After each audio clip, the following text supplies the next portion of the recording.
morning and welcome to Postscript. I'm John Petersen from the Arlington Institute, and we're coming to you from Berkeley Springs, West Virginia, just down the road from Washington and Baltimore, and we're happy to have you with us.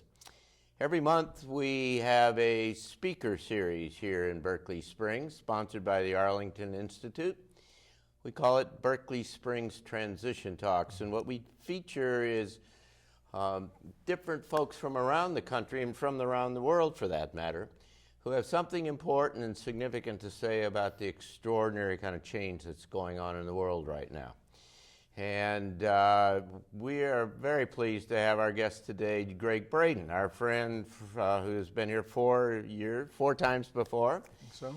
And Gregg is a New York Times bestselling author and an extraordinary kind of speaker who travels all over the world talking about science and spirituality and the interface between the two, and we're happy to have you with us again. John, I'm thrilled to be back. Thanks for having me here before and inviting me back anyway. Yeah, I okay? know. We had to overcome some, but we made it work.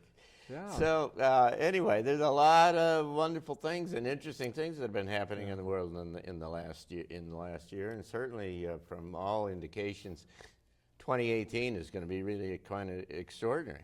Pivotal year. You know, John, I think I'm always amazed, but I'm not surprised. I'm in awe at how quickly the change in this world is happening. You know, for the bulk of my adult life, first as a scientist in the corporations and now as an independent researcher and an author, I've spent a tremendous amount of time with indigenous peoples throughout the world, from the highlands of central China and the monasteries in Tibet and the mountains of Egypt and Nepal and India and Bolivia and Peru and all through the American desert Southwest and the Yucatan and much more. And every one of those elders that I have been with, they've told us for generations that this change was coming. They all knew it was coming. Yeah.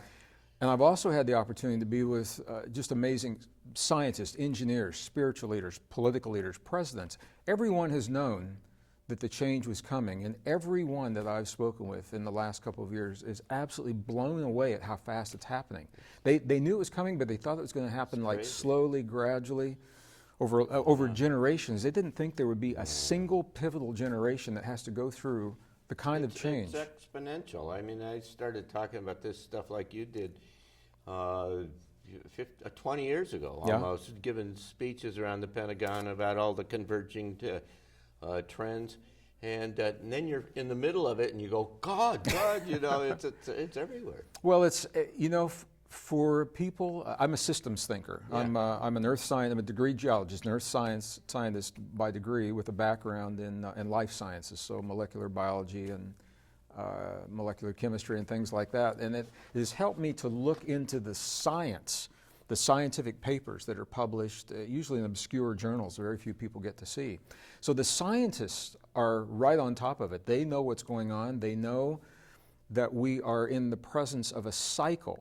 And a cycle, by its very nature, has a beginning and an ending. But if you don't know that, if you just wake up in the morning and if you are plugged into mainstream media and you do not have the opportunity to step back and look at the big picture, it's pretty scary, because it looks like the world is just falling apart at the seams. Like everything that we have ever known, trusted, the systems that we have trusted, are all breaking down, and they are because they're unsustainable. That's exactly. Structurally, they're unsustainable. But if you don't know that, my mom, for example, when I could communicate with her better, her health has declined and I can't now. We used to have these conversations, and I'll tell you exactly, I'm just going to use my mom's terms. She'd say, Gregg, the world is going to hell in a handbasket. Right. Now, I don't even know exactly what that means, but I know the intent, because to her it looked very, very scary. But if we can keep our perspective and realize this is a single precious moment in the momentum of human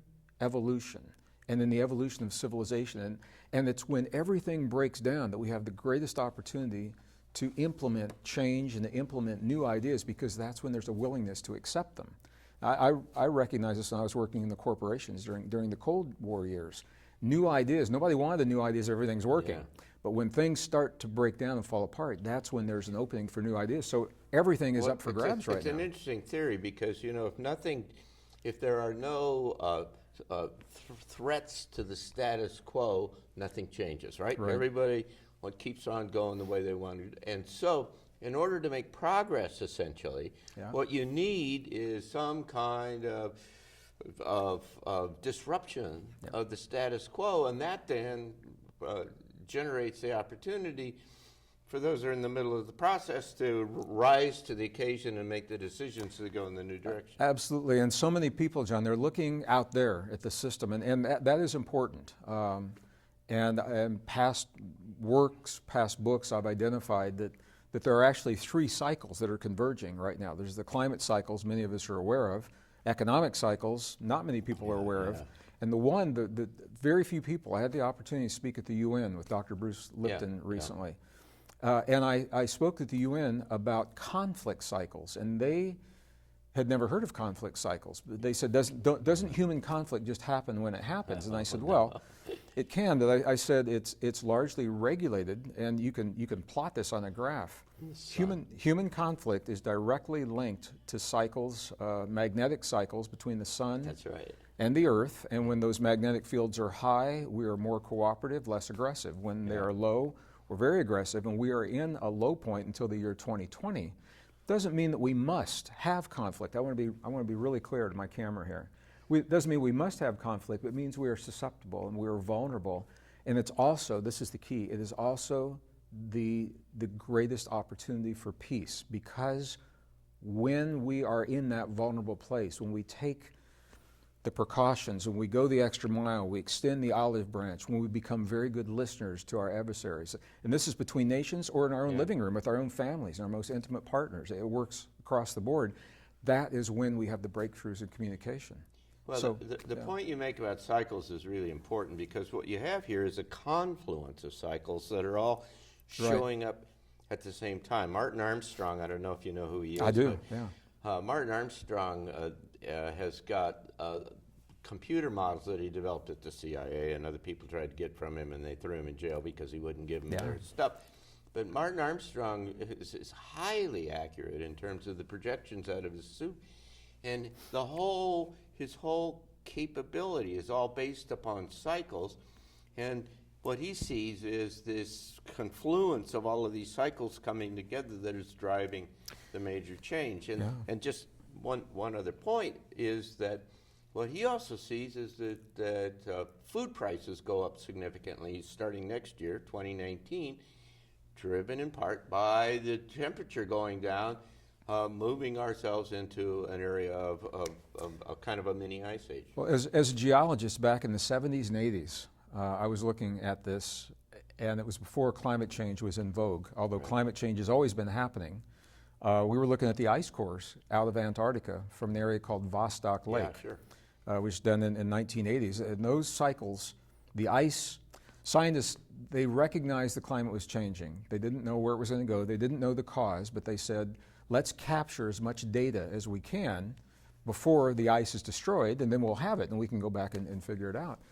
So even they were amazed, John. They pulled up 420,000 layers of ice from Antarctica. Each layer represents 1 year of Earth's history.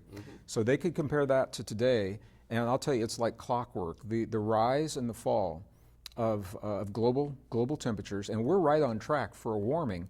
The question is how much warming and how long does it last? And what the cycles have always shown is the warming, first of all, it's intense, but it is brief. Right. And it peaks, and it's what is after the warming that has always been the problem, because the cooling cycle. But here's the piece that is in direct opposition to what you're hearing in the mainstream. If you look at the peer-reviewed science of the carbon dioxide levels relative to temperature coming from Greenland and Antarctica, there's a very clear relationship, and what that relationship is the higher the CO2, the cooler the temperatures become. All right, so there's a lag time. The temperatures rise before the CO2. That means the CO2 is not the cause of the temperature rising. Right. Scientists, not pop scientists, not political scientists, but the mainstream scientists who are studying this, they believe it is that the change is driven largely by Earth's location in space, our relationship to the sun, Right. the tilt, the angle, and the wobble, which are cyclic over long periods of time. But here's the key. In the past, the CO2 levels, as they have increased, it's right after that the temperatures take a big dive. This is where humans have influenced what's happening, because we have put more CO2 into the air than we have in any of those climate records. Right. So if we had a cooling in the past based upon the natural levels of CO2, and we have so much more CO2 now, how much cooling can we expect? And nobody's talking about it. Nobody's prepared for it. And that's the problem. So this is the key, John, to acknowledge this isn't denying climate. It's the change. The fact is we're in the climate change, and unless we can be honest with ourselves about the data, we can't be resilient to the change. Yeah, and if you're planning for it to get warm and it gets cold, you're in trouble, because agriculture doesn't work, and the requirements for heating and every other kind of thing are just really... Well, and it drives human conflict. When we share resources, when we grow food, how we share that food, how we share medicine, how we share communications. And you and I, we're having this conversation. This is the first month of January 2018. Last week, the first major city on the planet has just announced they're about to run out of water in South Africa. Right. 90 days, there's no water. Cape Town, there's no water. And these are scenarios that have been known and predicted, and I don't think anyone really believed them. So it's not denying that the climate change is occurring. It is being honest, saying it is, and unless we begin to live and think very differently, and it's good to have small cars. It's good to have smaller light bulbs. We need to get off fossil fuels. But even if we did all that, John, we would still be in a climate change. So to lead people to believe that if we make those changes, somehow things are going to go back to the way they were, we're going to push that climate back, I think is very disingenuous, and it does not help us as communities and as a society to embrace the facts of the change and to learn to become resilient so that we can actually thrive. We can thrive in this change if we stop thinking the way we used to think and think differently. But if we're thinking the way we used to think and it doesn't fit in the reality, that's where the struggle comes from. Well, the old way of thinking is tied, of course, to the old paradigm and the kind of the principles and the processes of the past. And what's emerging here is a new world that works on a different set of principles. Yeah. And so that the old infrastructure collapses from multidimensionally. You can look across almost any sector in the human activity right now, and you can see that. And what emerges is a new world out of that. There's a vacuum, essentially, and it provides a space for the emergence of a new world. And from my point of view, we ought to be thinking about what the new world's about and how to design the new world and what the structures, because it's going to be dramatically different from the past. Well, you can't wait until you get there to start the design. You got to start thinking ahead. So I'm going to shift gears a little bit, because although this is related, it's a separate topic. Okay. We're thinking about the world out there, and we're thinking about it based upon a story that we have been steeped in the modern world through false science when it comes to human origins. We have been taught for 150 plus years, since the mid-1800s, when Charles Darwin introduced his theory of evolution, we've been taught that nature's based upon competition, conflict, struggle, scarcity.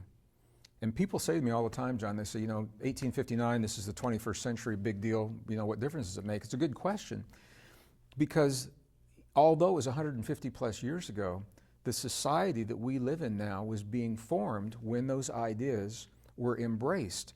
So our economic system is based upon competition, conflict, struggle, scarcity, our corporate system, and even the way we have been so deeply ingrained into our subconscious, the way we treat one another in the most intimate moments under our roof with our loved ones, when they push those buttons, we result to the most primal beliefs. And if those beliefs are steeped in competition, conflict, and struggle, then that determines and informs the way that we solve those conflicts. Well, now we're talking about change on the global level, but we're trying to address it through the false science of competition, conflict, and struggle. So I have a new book just came out called Human by Design. Right. I'm a geologist by degree, by profession. although I've moved far beyond that now. And the bottom line is that the evidence no longer supports the story that we have been told when it comes to human origins. Evolution is a fact. I've seen it in the fossil record for many plants, many animals. The DNA studies that have only become available in the last 5 years are telling us clearly that we are not the product. We did not evolve from other forms of life that we have been led to believe that we evolved from. What the studies are showing is that humans, modern humans, showed up on this planet about 200,000 years ago. Scientists are in agreement with that. But this is where it gets interesting, because the DNA that gives us our uniqueness, that gives us the neocortex, the ability of empathy, sympathy, compassion, complex language. You know, a chimp shares 98% of our DNA, and you're never going to hear a chimp sing Stairway to Heaven. Yeah. I guarantee it. And you wonder, why is that? Because we're so similar. It the reason know the words. doesn't know the words.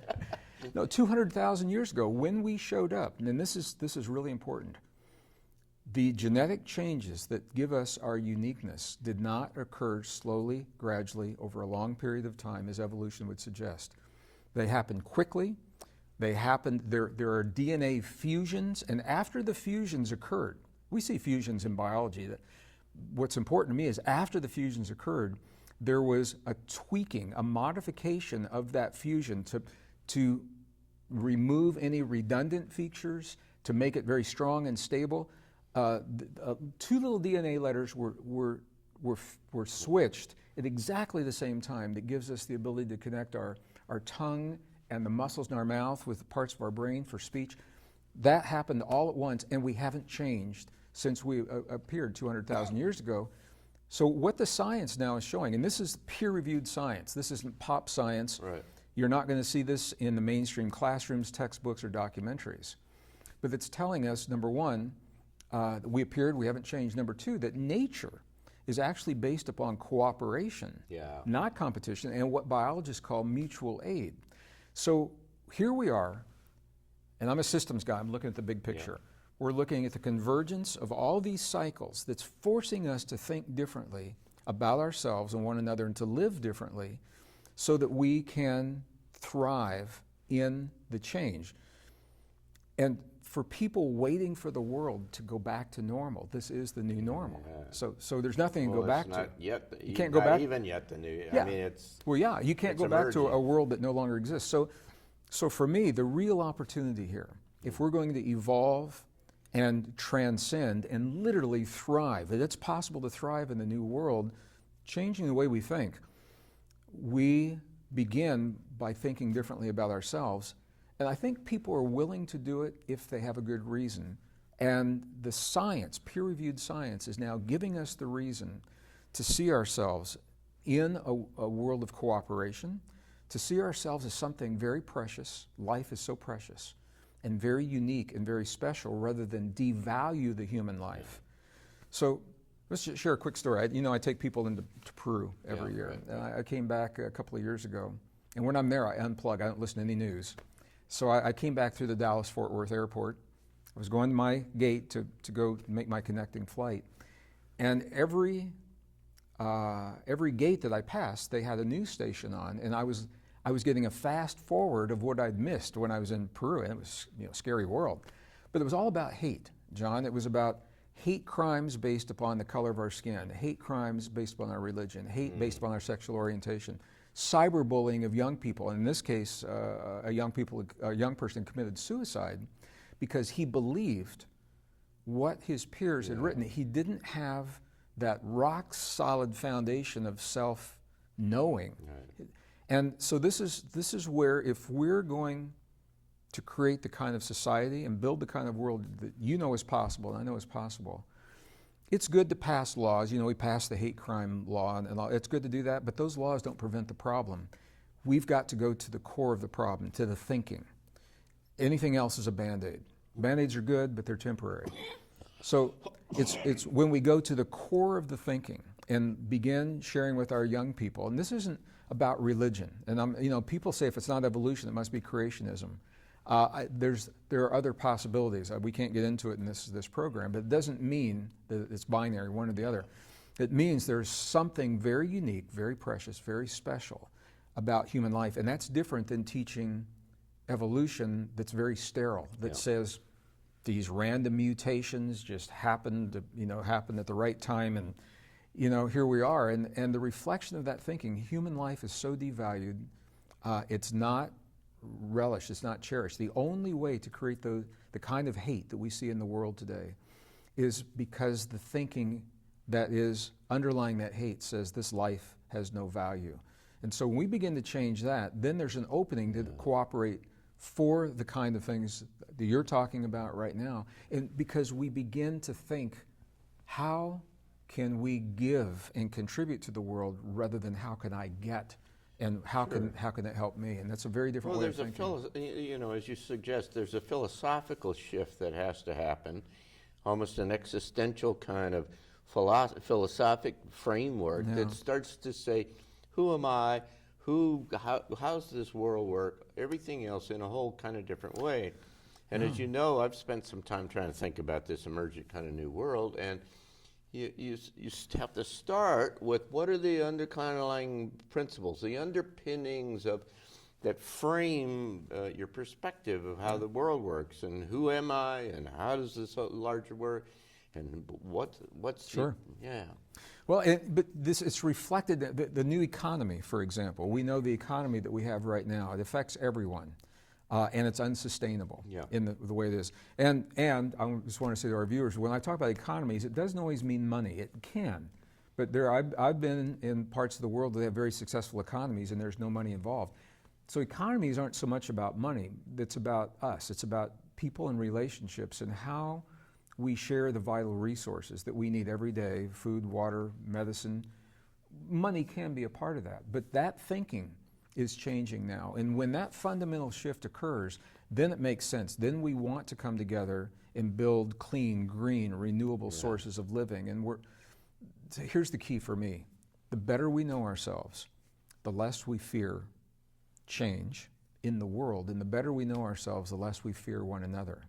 Yeah. And as our globalized world is shrinking, and religions, cultures, societies are being forced together in the way that they never have, the better we know ourselves, the better we know of our potential and these extraordinary capacities that we have, the less we fear those things that we don't know, and we look at them more as an adventure. We say, hey, here's a new culture I get to be with, rather than, hey, here's a culture that looks scary. Yeah, and the objective from the way I look at it is that the idea is how do you eliminate fear out of the system from yourself? I mean, if you can live in a place where you're not worried about the future, fear is all connected to the future and what your apprehension about what might be inbound. But if you can start to live in that kind of present place and realize that you're surfing into this extraordinary kind of new space and the kind of opportunities available to it within it, it's amazing. At the same time, knowing that the old world is necessarily going to implode. Well, this is why I think what you're doing is so important. Transitions, these kinds of talks. My experience, John, I worked during the Cold War years, developing software for the defense industry. And I had the opportunity to train Air Force cadets. And I learned about how they think and what they need to hear for an idea to be meaningful to them. And those ideas, it applies for anything, whether it's software or whether it's, whatever it is, building a treehouse in your backyard. What I found is this: when the facts are clear, the choices become obvious, and people rarely need to be told what to do. When the facts are clear, people say, well, my God, I never realized that. Well, now it makes sense. Let's do ABC. When the facts are clear, we tend to cooperate and work together. It's when we are blindly told, just do this, it makes no sense, we don't know why, how are you going to get any cooperation out of that? So that's why these programs are important, because we're sharing peer-reviewed science. And this is fascinating to me. We've asked science to tell us who we are. Science is doing a very good job when it is honest, and it's important to keep science honest. Science, in many places, it's been hijacked by politics, corporations, religions. So we've got to cut through the red tape. Science is telling us who we are, and some people don't like the answer. And then the question is, do we have the courage to embrace the deepest truths of our Yeah. existence so that we can apply that in our lives and move We forward. need to become somebody new, and this is such an extraordinary period of time, unprecedented, and the opportunities. It's really quite exciting. Can I tell you a story about that? In 30 seconds. I was on the plane with an Air Force cadet, and he told me he would never bring children into the world the way it is right now. And I asked him a question. I said, why would you deny a life the opportunity to come in such a powerful time? And then I didn't see him, and I saw him in the baggage claim, and he was grabbing his bags, he was running. I said, where are you going? He says, I'm going to go make a baby. So I said, all right, one more, you know. See what the good news can bring. It's the best 30-second story I've heard for a weekend. Well, I left out all the details. Well, Gregg Braden, it's been nice to have you with us. Thank you, John. We very much appreciate your coming and being with us all these 4 years in a row here Let's in make it Berkeley 5. Springs. Let's make it 5. Let's make it 5. All Next right. year, good. That'll be encouraging. We've got a sellout crowd today, and so they'll be encouraged next year for people to come that haven't been able to make it today. But we very much enjoy having you with us, and the provocative and extraordinary kind of things that you have to say that push us all ahead. And we thank you for being with us. We thank you for coming here and listening to these series on Postscript. You can find past episodes in postscriptshow.org. You can find out about our speaker series, about transition talks, at transitiontalks.org. And you can learn more about the Arlington Institute at arlingtoninstitute.org. And so thanks for being with us. Come out to Berkeley Springs and enjoy our wonderful little spa town, just 100 miles away from Washington and Baltimore, and come back and be with us. I'm John Petersen. Thanks so much.